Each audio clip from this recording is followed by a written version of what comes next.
Well, despite receiving 4 Pinocchios and a pants on fire rating, Hillary Clinton is sticking to her claim that the FBI said she's telling the truth.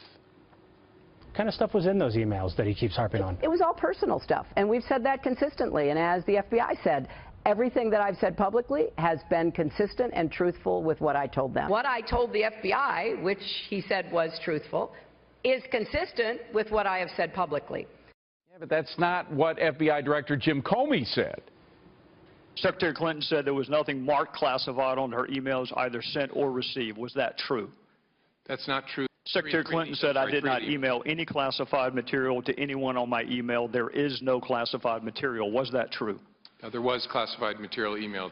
And someone here says this could cost her big time in November. Hi, everybody. I'm David Azzett. Welcome to Forbes on Fox. Let's go in focus to find out with Steve Forbes, Elizabeth McDonald, Bill Baldwin, John Tamny, and Bruce Japsen. So, Steve, what's different here is that she now claims she didn't lie to the public. And the FBI director clearly said that's not true. Absolutely, David. But the key thing here is, yes, she did lie. She was caught at it. The Washington Post gave her 4 nosed Pinocchios, which is the ultimate lie. But in mainstream media, David, as you know, it's not just reporting the story once, it's the repetition. And while they're going after Trump, yes, he gives them a lot of material. With her, they do it once and then sort of just disappears into the mists. But, Bruce, this is different. I mean, she's doubling down and saying even stronger that she publicly said things that Comey said were not true. I mean, how long can she get away with this? As Steve said, the Washington Post gave her 4 Pinocchios. That's an out-and-out lie. PolitiFact did the same thing. So, you know, is this just going to pass? Well, I think she's so far ahead in the polls, I was almost going to pass my turn this week and let you guys go at it. No, I'm just kidding. So with the private server, listen, she's admitted that she's made a mistake. No, she hasn't. What she said, she's doubling down that she didn't make a mistake. Okay. Or that she said lie. She used a private server. She said the FBI director has said they went hard at this. He went above and beyond the call. He had a press conference. He outlined all this stuff. This stuff gets in the weeds of small paragraphs that had a small C on it, sent back and forth and whatever. Bigger than that. You know, it's not. But John, she didn't do anything criminal. She is now saying things that absolutely were contradicted by the FBI director. He did not say that she publicly did not lie. He said publicly what she was saying wasn't true. Well, let's imagine a Republican politician who had decades of struggles with the truth, as Hillary Clinton plainly has. This person not only would not be a national politician, there's no way this person would be running for president. So to deny that the mainstream media has given her somewhat of a pass is I think, a bit of a myth. But at the same time, I think Republicans need to get real here. If they can't beat Hillary Clinton based on better policy ideas, they've got much bigger problems than a mainstream media that doesn't seem to hold Democrats to the same standards they do Republicans. That may well be true, John, but again, this issue is getting a lot of attention, even by some people, Emac, who are not Trump fans. Ron Fournier, who's not at all a Trump fan, he said a lot of bad things about Trump, said her dishonesty could push an unknown number of independent and undecided voters into Trump's camp or toward a non-major party candidate, and that could give Trump the victory. Yeah, when you drill down into what the swing voters are saying, there's frustration with Hillary Clinton. So, you know, you go from James Comey saying, we don't have evidence that she lied.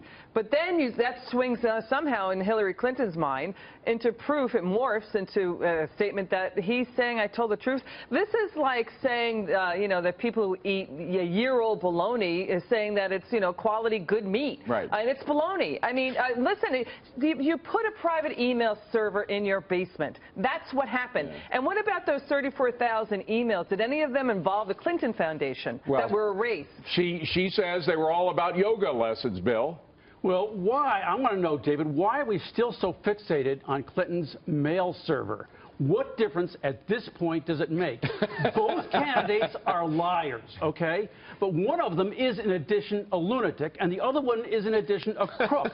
So we should be talking about lunacy and crookedness. Well, Steve, here's why it matters, because there's a lot of money involved. There were a lot of decisions that Hillary Clinton made when she was actually Secretary of State that might have had to do with the Clinton Foundation? Was she giving favors to people who were donating? If she's lying about the email thing, maybe she's also not telling the truth about the Clinton Foundation. That involves national security and billions of dollars. Yes, Dave, and that's why 2/3 of the American people feel firmly that she is a liar, untrustworthy, and those emails that were not destroyed or were recovered, the foundation was mentioned not once. We know she had a lot of correspondence in those foundations, and the intriguing question is, does Vladimir Putin have those 34,000 emails in there, and does that enable him to put claws into her? Because we know there's some damning stuff in there. Well, Bruce, we look at polls, and polls don't really give us an answer in terms of this, because both of these candidates are not really trusted when it comes to their honesty issue.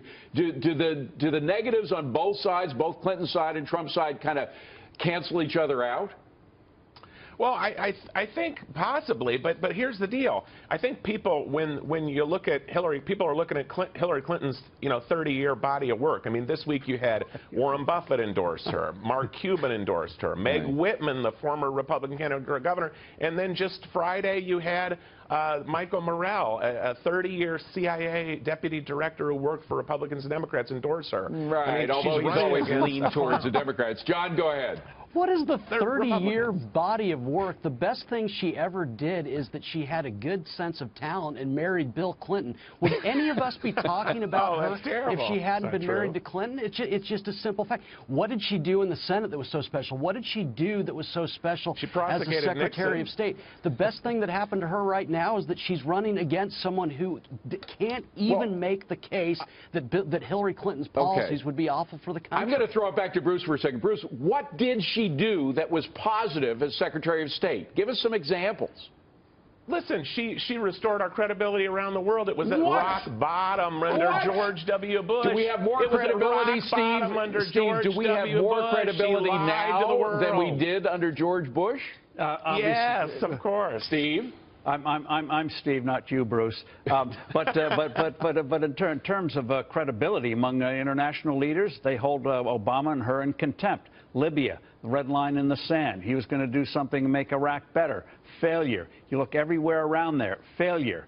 So if you think that's credibility, all she did was run up frequent miles. And Emac, it's her experience, which a lot of people put in doubt, as Steve just did, compared to what Donald Trump is promising. He has experience in the private sector, but he doesn't have any in the public. So which do you choose, or which do the voters choose? Well, that's what's so frustrating, again, for the voters. I mean, what is going on with Donald Trump careening from pillar to post, from headline to headline, and the statements he makes is masking what would have been the big headline, and that is Hillary Clinton saying that, quoting James Comey, saying that I told the truth, when that's flat out not true. That would be the media headlines this week if we didn't have these kerfuffles that Donald Trump was getting in. And Bill, with Trump, because of his private sector experience, there's a lot of he said, she said. With Hillary Clinton, it's actual experience. We can judge how she did with a Russian reset. We can judge how she did with Libya, which she was claiming as her own foreign policy